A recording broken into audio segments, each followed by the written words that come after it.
तो अब हम आंदोलन किसकी बात कर रहे हैं, वह है चिपको आंदोलन। शब्द है चिपको आंदोलन। निश्चित रूप से आप में से बहुत से लोगों ने इस आंदोलन के बारे में सुना होगा। चिपको आंदोलन कहाँ प्रारंभ हुआ? इसकी शुरुआत 2-3 गांव में होती है, गांव में, और इसके पीछे एक कहानी है। कहानी क्या है? उस 2-3 गांव के लोग जो रोज लकड़ी बीनते थे अपने विभिन्न डे टू डे काम की ज़रूरत को पूरा करने के लिए, चाहे चूल्हा जलाने के लिए, चाहे खेत की सीमाएं बनाने के लिए, चाहे छोटे मोटे हथियार बनाने के लिए, औजार बनाने के लिए, उसके लिए उनको लकड़ी की ज़रूरत पड़ती थी। तो इस 2-3 गांव के लोगों ने वन विभाग के जो संबंधित अधिकारी थे उनसे अनुरोध किया कि हमें जो आसपास जो ऐश ट्री है, जिसे कहते हैं, ऐश ट्री को, उसकी शाखाओं को काटने की अनुमति दी जाए। ऐश ट्री की शाखाओं को काटने की अनुमति मांगी गांव के लोगों ने वन विभाग से, क्योंकि ऐश ट्री भारी मात्रा में थे और इनकी शाखाओं से उनको अपने रोजमर्रा के काम पूरे करने थे। उन्हें वन विभाग द्वारा अनुमति नहीं मिलती है। वन विभाग उनकी मांग को अस्वीकार कर देता है। ये तो हुआ चरण 1, पहला। लेकिन कुछ समय बाद इन गांव वालों को पता लगता है कि उनके आसपास जो जंगल है, उस जंगल की लकड़ी काटने के लिए इसी वन विभाग ने एक खेल सामग्री बनाने वाली कंपनी को ठेका दे दिया है। ठेका किस बात का? खेल सामग्री बनाने का। किसको, क्या करने के लिए? इन्हीं वनों की लकड़ी को काटने के लिए, जिसको ये ग्रामवासी बहुत आवश्यकता के लिए मांग रहे थे। और इनका उद्देश्य क्या था? उन लकड़ियों से खेल सामान बनाने का, और जबकि ग्रामीणों का उद्देश्य क्या था? उन लकड़ियों का अपनी रोजमर्रा की आवश्यकताओं को पूरा करने का।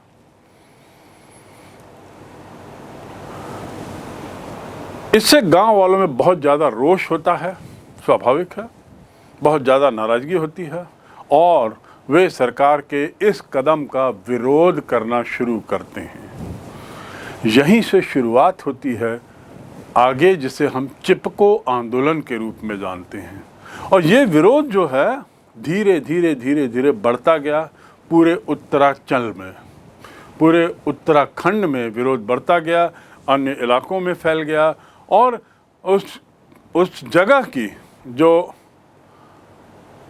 स्थिति थी, जो शोषण की स्थिति थी, उसको लेकर कई सवाल उठने लगे।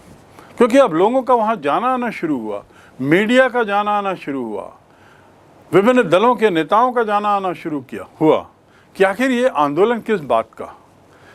आंदोलन के पीछे कुछ और भी है कारण।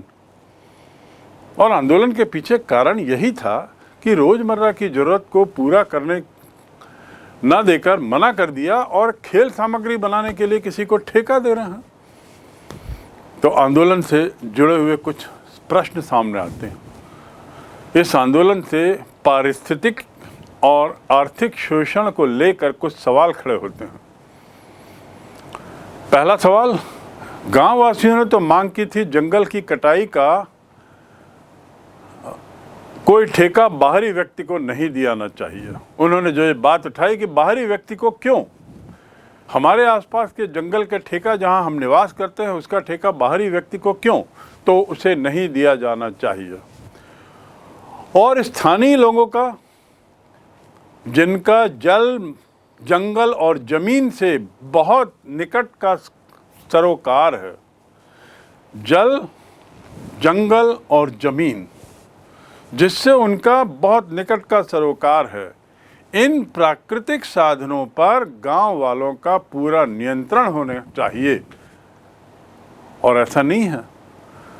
रहने वाले हम यहाँ के, हम इसका उपयोग करना चाहेंगे, हमारी ज़रूरत है, लेकिन इसका नियंत्रण वन विभाग के हाथ में, और वन विभाग किसी और को यहाँ के जंगलों को काटने का ठेका देता है। तो निश्चित है इन मुद्दों को लेकर ये सवाल उठे और ये मांग उठी। मांग क्या? जैसा मैंने बताया, बाहरी व्यक्ति को ठेका रद्द करें और दूसरा, जल जंगल जमीन पर स्थानीय लोगों का नियंत्रण हो। स्थानीय वासियों का दूसरा सवाल बाहर के कंपनियों को, बाहर के उद्योगों को यहाँ का ठेका देने पर था और उनकी मांग थी कि सरकार जो है वो लघु उद्योगों के लिए पहली बात तो ये जगह दे, केवल लघु उद्योगों के लिए। दूसरा, कम कीमत पर सामग्री उपलब्ध कराए और इस क्षेत्र की जो पारिस्थितिकी संतुलन है, पारिस्थितिकी संतुलन से तात्पर्य है यहाँ की जो स्थितियाँ हैं उसमें जो पर्यावरण संतुलन की बात है उसको नुकसान पहुँचाए बगैर इस क्षेत्र का विकास करने की मांग उन्होंने रखी। बाहरी उद्योग को बिल्कुल ही इस क्षेत्र में आने का कतई प्रावधान ना हो, कतई प्रयास ना हो, ऐसा स्थानीय लोगों की मांग थी। और कीमत भी कम हो, यदि कुछ चीज़ें मुहैया कराई जाएं कम कीमत पर उन्हें, तो वो कम कीमत पर हो। इस आंदोलन ने भूमिहीन वन कर्मचारियों का आर्थिक मुद्दा भी उठाया। ऐसे जंगल के काम करने वाले कर्मचारी जिनकी ज़मीन नहीं थी, उसके भी मुद्दे उठाए और साथ ही इस क्षेत्र में जो कर्मचारी काम कर रहे हैं उनके लिए न्यूनतम मजदूरी का मुद्दा भी उठा दिया। तो देखिए, बात शुरू होती है बहुत छोटी सी घटना से, केवल इस बात से कि हमें छोटी मोटी लकड़ियां काटने की अनुमति चाहिए, जो नहीं मिली तो उसकी परिणति अब देखिए इन मांगों के रूप में होती है। कितनी सारी मांगें अब सामने रख दी गई और ये सब मांगों का जो दायरा था, ये सब मांगे एक तरीके से जायज इस दृष्टि से थी कि अपनी आवश्यकताओं के लिए लकड़ी मांग रहे थे,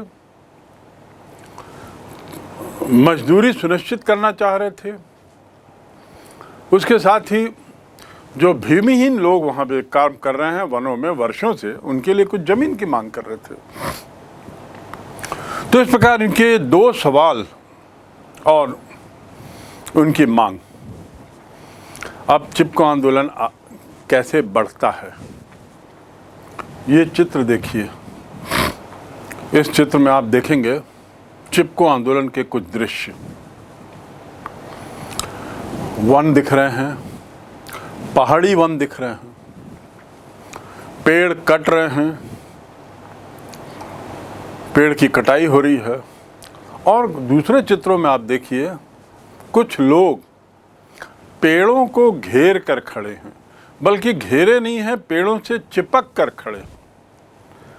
और ये कुछ लोगों पर यदि आप गौर करें तो पाएंगे इसमें अधिकतर महिलाएं हैं।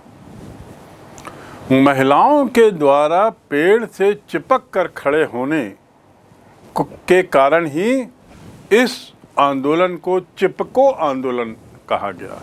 पेड़ों से चिपक जाना, पेड़ों को आलिंगन कर लेना, पेड़ों से लिपट जाना, उससे बना इस आंदोलन का नाम चिपको आंदोलन।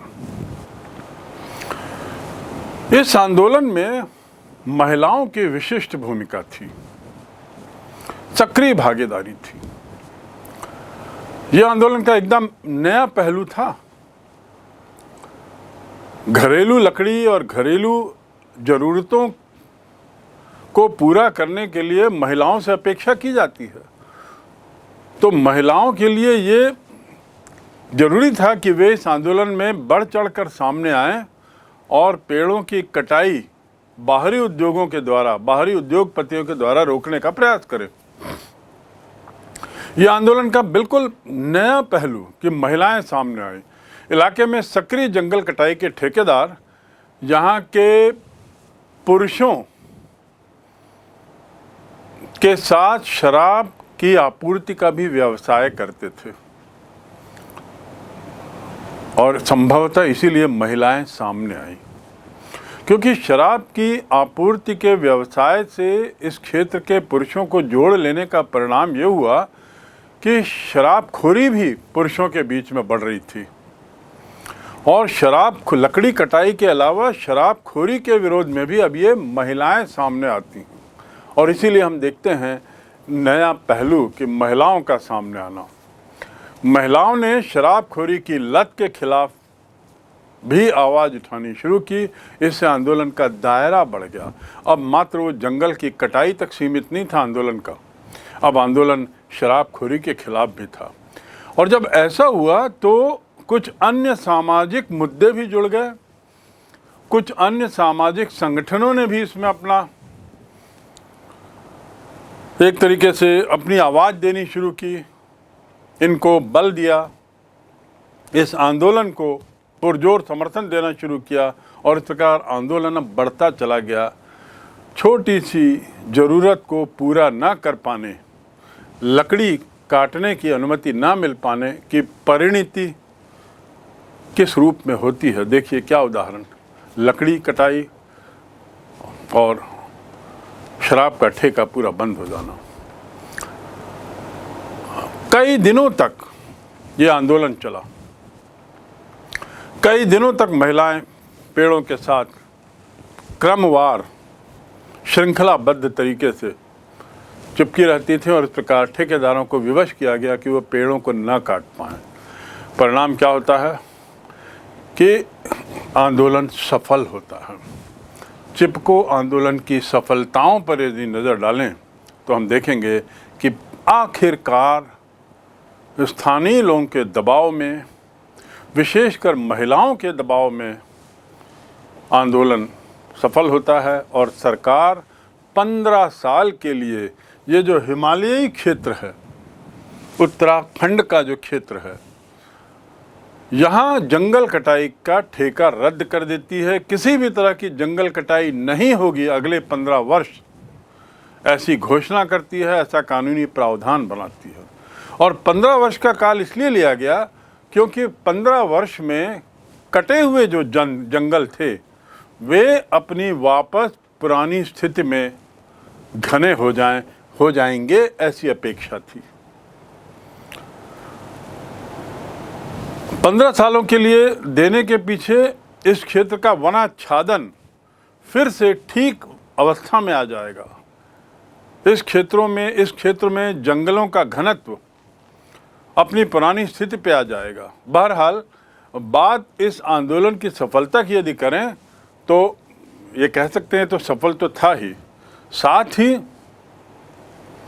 शराबखोरी के मामले में भी इसे काफ़ी सफलता मिली। और उसके बाद इसकी तीसरी सबसे बड़ी सफलता वो ये कि ये आंदोलन 70 के दशक में और उसके बाद के सालों में देश के विभिन्न भागों में उठे अनेक वन आंदोलनों का प्रतीक चिन्ह बन गया। इस आंदोलन ने देश के अनेक भागों में जो अन्य वन आंदोलन हुए, अन्य जन आंदोलन हुए, वनों से संबंधित या अन्य विषयों से जो भी अन्य आंदोलन हुए, उसका प्रेरणा चिन्ह चिपको आंदोलन बना, क्योंकि चिपको आंदोलन बहुत सफल रहा। ये इसकी बहुत बड़ी सफलता है। पर्यावरण की बात करते हुए हमने चिपको आंदोलन को समझा, उसकी महत्ता को समझा, उसकी सफलता के कारणों को समझा।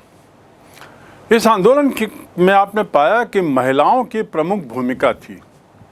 और यदि आप रिकॉल करें तो आप पाएंगे कि पहले जितने आंदोलन हुए, चाहे वो धार्मिक आंदोलन हो, उसके अलावा अन्य जो आंदोलन हुए, सामाजिक आंदोलन हुए, उन सब में महिलाओं की भूमिका बड़ी महत्वपूर्ण रही। मैंने ताड़ी के आंदोलन का जिक्र किया था। ताड़ी के विरोध में जो आंदोलन हुआ था उसमें भी महिलाओं की प्रचुरता थी और वो महिलाओं के ही द्वारा वो आंदोलन था।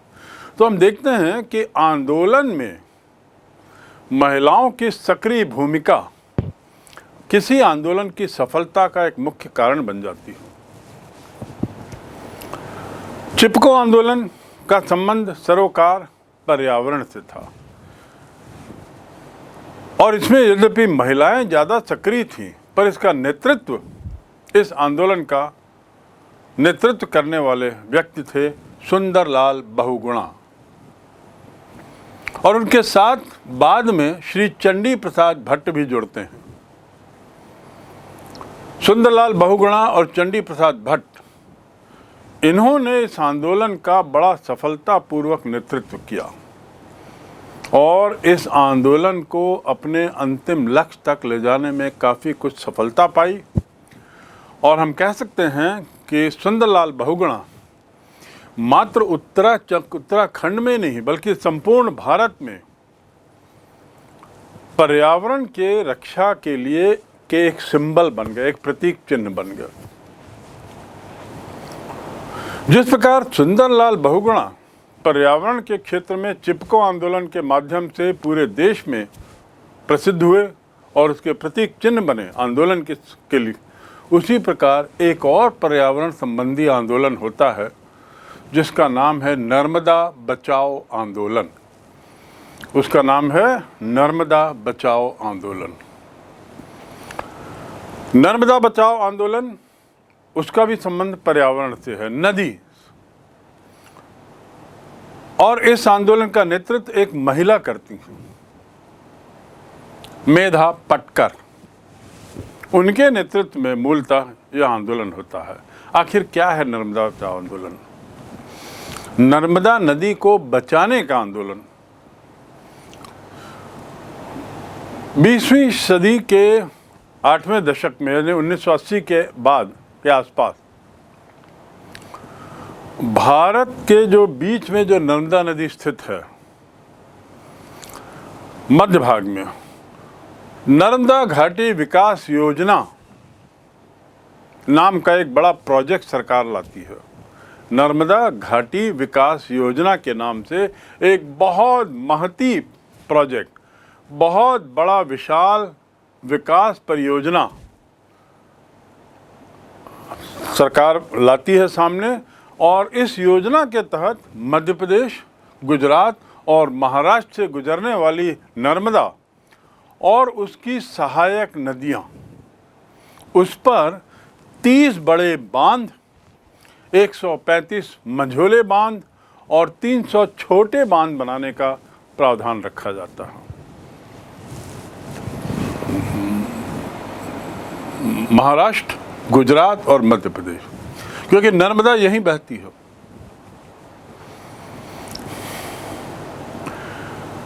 इस नदी के पानी का उपयोग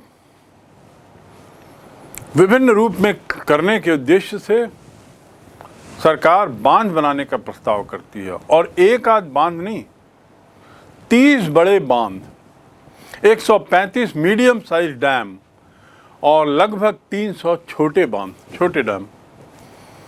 कितनी विशाल का योजना होगी, अरबों रुपए की योजना थी। गुजरात के सरदार सरोवर और मध्य प्रदेश के नर्मदा सागर बांध के रूप में दो सबसे बड़ी और बहुउद्देशीय परियोजना निर्धारित की जाती हैं। इसमें जो बांध बनने थे उसमें दो बहुत अहम बांध योजनाएं थी। पहला था सरदार सरोवर डैम, सरदार पटेल के नाम से सरदार सरोवर डैम, और दूसरा था मध्य प्रदेश में नर्मदा सागर डैम।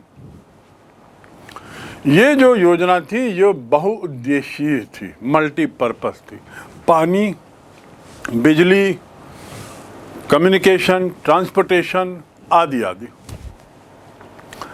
नर्मदा नदी के इस तरह की योजना में नर्मदा नदी को काफ़ी कुछ उसकी दिशा आदि में परिवर्तन करना था। नर्मदा के पानी को रोकने के लिए जो इतने सारे डैम बनाए जा रहे थे, उससे ऐसी शंका थी कि आसपास के रहने वाले लोगों को बहुत नुकसान होगा। इसी शंका को लेकर नर्मदा बचाओ आंदोलन प्रारंभ होता है। तो ये आंदोलन का उद्देश्य क्या था? नर्मदा बचाओ। और इस आंदोलन के कारण पे यदि हम जाएं तो क्या था? पहला कारण कि पर्यावरण पर इसका बुरा असर पड़ेगा। दूसरा, पर्यावरण के अलावा जो गांव या जो शहर इस डैम की सीमा के आसपास आएंगे, उन्हें विस्थापित किया जाएगा और ऐसे विस्थापन की होने वाले लोगों की संख्या हजारों में, लाखों में जाएगी। इतनी बड़ी ये परियोजना थी कि इससे कुछ छोटे छोटे शहर और हजारों गांव उसके डुबान में आ जाएंगे, उसके डूब में आ जाएंगे। और इसलिए उसके डैम के डूब से बचाने के लिए इन गांव के रहने वालों को अपने गांव छोड़ने की जरूरत थी और नई जगह में इनके बसाहट की जरूरत थी। तीसरा विरोध का कारण जंगलों की भारी कटाई।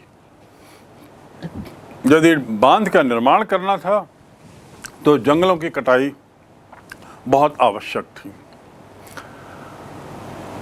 नर्मदा बचाओ आंदोलन इन बांधों के निर्माण के साथ साथ देश में चल रही अन्य ऐसी योजनाओं के खिलाफ हो गया। उसने मात्र नर्मदा सागर डैम के निर्माण के खिलाफ आवाज नहीं उठाई, बल्कि देश के अन्य क्षेत्रों में इस विशाल स्तर पर बनने वाले अन्य बांधों के औचित्य पर भी सवाल उठा दिया। सरदार सरोवर योजना की बात करें तो इस पर भी एक बहुउद्देशीय विशाल बांध बनाने का प्रस्ताव, और जहां तक बांध के समर्थक थे उनका कहना था कि इससे गुजरात के एक बहुत बड़े हिस्से को और 3 पड़ोसी राज्यों को पानी मिलेगा, बिजली मिलेगी, सिंचाई पर्याप्त होगी और कुछ अन्य सुविधाएं जो कृषि की गुणवत्ता को निश्चित रूप से प्रभावित करेंगी वो होंगी। कृषि उपज की गुणवत्ता भी बढ़ेगी। ये बांध के समर्थकों का कहना था और इसीलिए इसे बहुउद्देशीय कहा गया। बिजली, सिंचाई से पानी, पीने का पानी और कृषि उपज की गुणवत्ता में वृद्धि। गांव की उपयोगिता या बांध की उपयोगिता इस बात से भी जोड़कर देखी जा रही थी कि जो बाढ़ और सूखे पर जो निर्भरता है इस क्षेत्र में, बाढ़ और सूखे जैसी आपदाओं की जो आशंका बनी रहती है, अब उन आपदाओं से हम मुक्त हो जाएंगे। तो इस प्रकार ये 4-5 तर्क देते हुए बांध समर्थक इस योजना का प्रारूप बनाते हैं और इस योजना का कार्य प्रारंभ करते हैं। एक और जहां ये हो रहा था, वहीं दूसरी ओर बांध के विरोधी बांध क्यों ना बने इस बात को लेकर चिंतित होते हैं, उसके कारण जानने की कोशिश करते हैं और पाते हैं कि प्रस्तावित बांध के निर्माण से संबंधित राज्यों के करीब 245 गांव डूब जाएंगे, 2.5 लाख लोगों को पुनर्वास का मुद्दा सामने आएगा और इसलिए बांध बनाने से पहले, इन्हें हटाने से पहले जरूरी है कि इनके पुनर्वास की व्यवस्था की जाए। ये मांग लेकर नर्मदा बचाओ आंदोलन आगे बढ़ता है, पुनर्वास की मांग लेकर। और ये मांग जो है एक आंदोलन का शक्ल ले लेती है 1988-89 में, जब कई स्वयंसेवी संस्थाएं खुद को नर्मदा बचाओ आंदोलन से जोड़ लेती हैं। नर्मदा बचाओ आंदोलन के रूप में छोटी छोटी जो संस्थाएं थीं वो जुड़ जाती हैं, एक संगठित हो जाती हैं, एक प्लेटफॉर्म पे आती हैं और उसे नाम देती है नर्मदा बचाओ आंदोलन। अब योजना आई, योजना के समर्थन में लोग सामने आए, योजना के पक्ष में उन्होंने बातें रखी, सरकार ने योजना को स्वीकार किया और इससे पहले आगे की कार्रवाई बढ़ती, बांधों का वास्तविक निर्माण शुरू होता, कुछ स्वयंसेवी संस्थाएं सामने आती हैं जो इस आंदोलन का विरोध करती हैं। धीरे धीरे संगठित होती हैं ये संस्थाएं और नर्मदा बचाओ आंदोलन का रूप लेती हैं और मांग करती हैं कि जो 245 गांव इसकी डूब में आ रहे हैं, जिसके लोगों की संख्या करीब 2.5 लाख है, उनके विस्थापन की समुचित व्यवस्था का प्रावधान किया जाए। वैसे तो नर्मदा बचाओ आंदोलन नर्मदा को बचाने के लिए था।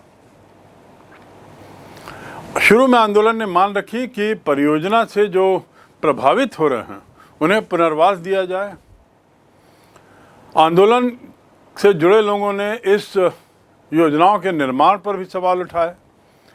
नर्मदा बचाओ आंदोलन ने इस बात पर जोर दिया कि ऐसी परियोजनाओं की निर्णय प्रक्रिया में स्थानीय लोगों की भागीदारी होनी चाहिए। हम लोग प्रभावित हो रहे हैं और हम लोग प्रभावित हो रहे हैं, लेकिन हमसे इस बांधों के निर्माण या ज़रूरत को लेकर कोई हमसे विचार विमर्श नहीं हुआ। ये गलत है, ये न्यायोचित नहीं है, ये तर्क संगत नहीं है।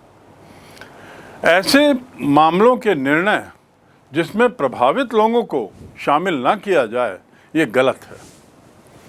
तो इस बात को लेकर भी नर्मदा बचाओ आंदोलन के सदस्य मुखर होते हैं।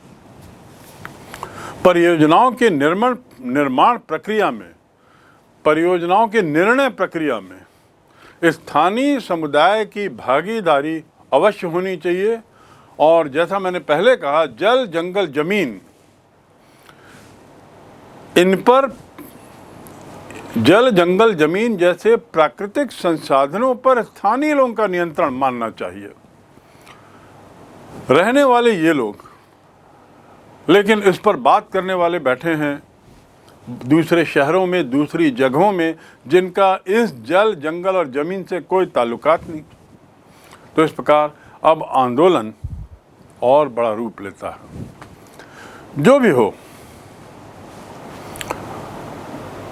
सफलता के साथ ही नर्मदा बचाओ आंदोलन को बांध निर्माण पर रोक लगाने की मांग बढ़ती चली गई,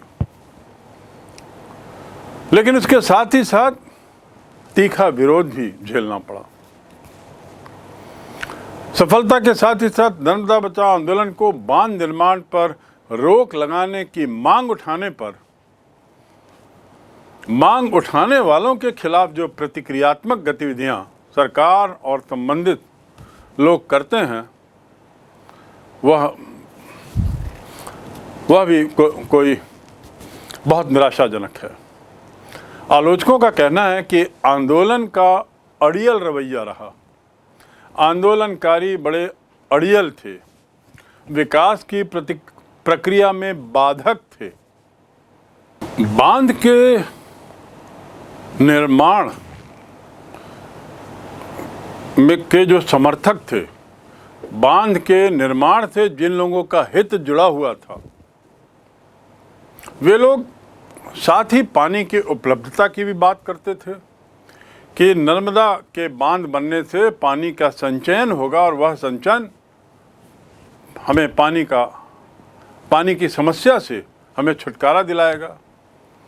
उनकी ये शिकायत थी कि ये आंदोलनकर्ता बाधा बन रहे हैं, पानी की उपलब्धता में भी बाधा बन रहे हैं, और ऐसा करते हुए ये इस क्षेत्र के आर्थिक विकास में भी बाधक हैं, आर्थिक विकास में भी बाधा उत्पन्न कर रहे हैं। इस बात को लेकर दोनों पक्षों में बहुत वाद विवाद हुए, बहुत बार तनावपूर्ण स्थितियां आईं और आंदोलनकारियों ने कुछ नए नए तरीके ईजाद करके अपना विरोध प्रकट किया। कुछ क्षेत्रों में तो महिलाओं और पुरुष ने कई घंटों तक नर्मदा के पानी में डूबे रहकर अपना विरोध बताया। नर्मदा में अपने को डूबे रखकर, गर्दन तक डूबे रखकर कई घंटों तक शांतिपूर्वक अपना विरोध बताया।